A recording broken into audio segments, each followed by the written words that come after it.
Breaking news. ప్రధాని Narendra Modi AP టూర్లో వేదికపై సీటింగ్ ఏర్పాటుపై మంత్రివర్గంలో చర్చ జరిగింది. ప్రధానంగా స్టేజ్ పై సీటింగ్ విషయంలో ఆసక్తికరమైన అంశం ప్రస్తావనకు వచ్చింది.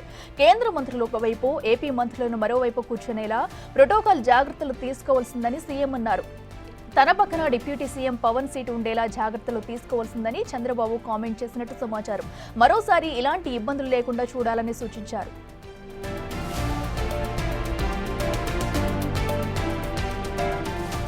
ఇదే అంశానికి సంబంధించి మరింత సమాచారం మా ప్రతినిధి శివ ఫోన్ లైన్ లో అందిస్తారు. శివ, చెప్పండి, ఏదైతే అమరావతిలో జరిగిన మీటింగ్ కు సంబంధించి అటు సభలో సీటింగ్ విషయంపై కూడా అటు పలు ఆసక్తికర విషయాలు చోటు చేసుకున్నట్టు తెలుస్తుంది. పూర్తి డీటెయిల్స్ ఏంటి?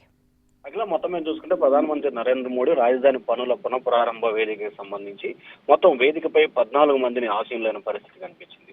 ఈ ఆశీనులైన క్రమంలో కూడా ముందుగా ఇటు నుంచి అంటే ఎడమవైపు నుంచి చూసుకుంటే లోకేష్, అలాగే రాష్ట్ర మంత్రులు, ఆ తర్వాత కేంద్ర మంత్రులు, ఆ తర్వాత గవర్నరు, ప్రధానమంత్రి చంద్రబాబు, కేంద్ర మంత్రి పెమ్మసాని చంద్రశేఖర్, ఆ తర్వాత రాష్ట్ర డిప్యూటీ సీఎం పవన్ కళ్యాణ్ కి సంబంధించి కూడా ఆశీనులైన పరిస్థితి కనిపించింది. అయితే ఈ సీటింగ్ వ్యవహారానికి సంబంధించి కూడా ఈరోజు జరిగిన కేబినెట్ భేటీలో సీఎస్ అలాగే ప్రోటోకాల్ అధికారుల తీరుపై సీఎం చంద్రబాబు అసంతృప్తి వ్యక్తం చేశారు.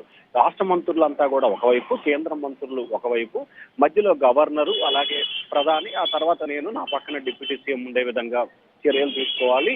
ఇప్పుడు కాదు, భవిష్యత్తులో ఎప్పుడైనా సరే డిప్యూటీ సీఎం నా పక్కన ఉండే విధంగా ఆ సీటును ఏర్పాటు చేసే విధంగా చర్యలు తీసుకోవాలని చెప్పి కూడా చంద్రబాబు కేబినెట్ లో సూచన చేశారు. ముఖ్యంగా చూసుకుంటే వేదిక మీదకి సంబంధించి చూసుకుంటే కనుక మధ్యలోకి సంబంధించి గవర్నర్ కూర్చున్నారు. గవర్నర్ తర్వాత అంటే కుడిమి వైపుకి గవర్నర్ తర్వాత ప్రధానమంత్రి నరేంద్ర మోడీ తర్వాత సీఎం చంద్రబాబు తర్వాత కేంద్ర మంత్రి పెమ్మసాని చంద్రశేఖర్ పక్కన డిప్యూటీ సీఎం పవన్ కళ్యాణ్ కూర్చున్న పరిస్థితి కనిపించింది. సో ఆ విధంగా కాకుండా కేంద్ర మంత్రులంతా ఒకవైపు, రాష్ట్ర మంత్రులు ఒకవైపు, గవర్నరు అలాగే ప్రధానమంత్రి చంద్రబాబు, డిప్యూటీ సీఎం ఈ నలుగురు ఒకే వేదికపై అంటే వరుసగా ఉండే విధంగా కార్యాచరణ రూపొందించాలి.